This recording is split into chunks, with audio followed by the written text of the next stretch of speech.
Hello viewers வணக்கம். இன்றைக்கி நம்ம செய்ய போகிறது கோஸ் பொரியல். அதுக்கு தேவையான கோஸை நல்லா சின்னதாக கட் பண்ணிவிட்டு கழுவி ஈரல்லாமல் எடுத்து வச்சுக்கோங்க. ஒரு 4 பச்சை மிளகாய், ஒரு பெரிய வெங்காயம், ஒரு சின்ன துண்டு இஞ்சி தட்டி வச்சுருக்கேன். நெக்ஸ்ட்டு அதுக்கு தேவையான தேங்காய் பூ, அப்புறம் ஒரு 3 ஸ்பூன் பாசிப்பருப்பு எடுத்து ஒரு 10 நிமிஷம் ஊற வச்சு எடுத்து வச்சுருக்கேன்.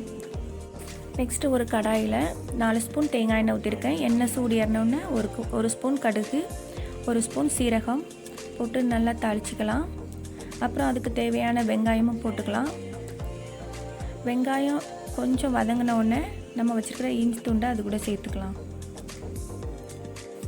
இஞ்சி துண்டு கொஞ்சம் வதங்கின உடனே நம்ம கட் பண்ணி வச்சுருக்கிற பச்சை மிளகாவையும் அது கூட சேர்த்துக்கலாம். அது கூட அப்புறம் நெக்ஸ்ட்டு நம்ம கருவேப்பிலை நல்லா போட்டு வதக்கி எடுத்துக்கலாம்.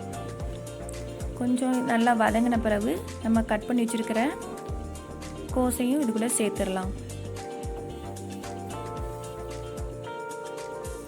அப்புறம் அது கூட நம்ம ஊற வச்சுருக்கிற பாசிப்பருப்பையும் அது கூட சேர்த்துடலாம். நல்லா மிக்ஸ் பண்ணி விட்டுட்டு பாசிப்பருப்பு நம்ம ஊற வச்சதுனால நல்லா அது சீக்கிரம் வெந்துடும்.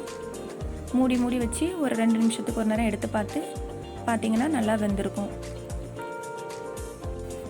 கோஸும் பருப்பும் கொஞ்சம் வெந்த சமயத்தில் அதுக்கு தேவையான உப்பை நம்ம அது கூட சேர்த்து மிக்ஸ் பண்ணி விட்டுடலாம். தண்ணியெல்லாம் சேர்க்க வேண்டாம். அதை நல்லா லேசாக வதக்கி விட்டு லைட்டாக மூடி வச்சு பண்ணாலே வெந்துடும். இப்போ அதுக்கு தேவையான தேங்காய் பூவை நம்ம போட்டு மிக்ஸ் பண்ணி விட்டுடலாம். இது ஒரு நிமிஷம் கடந்தால் போதும் அடுப்பில். அப்புறம் இறக்கி வச்சிடலாம். இப்போ நம்ம கோஸ் பொரியல் ரெடி ஆகிடுச்சு. இந்த வீடியோ பிடிச்சிருச்சுன்னா எங்கள் சேனலுக்கு சப்ஸ்கிரைப் பண்ணுங்கள். பக்கத்தில் உள்ள பெல் பட்டனையும் கிளிக் பண்ணிக்கோங்க. தேங்க்யூ ஃபார் வாட்சிங்.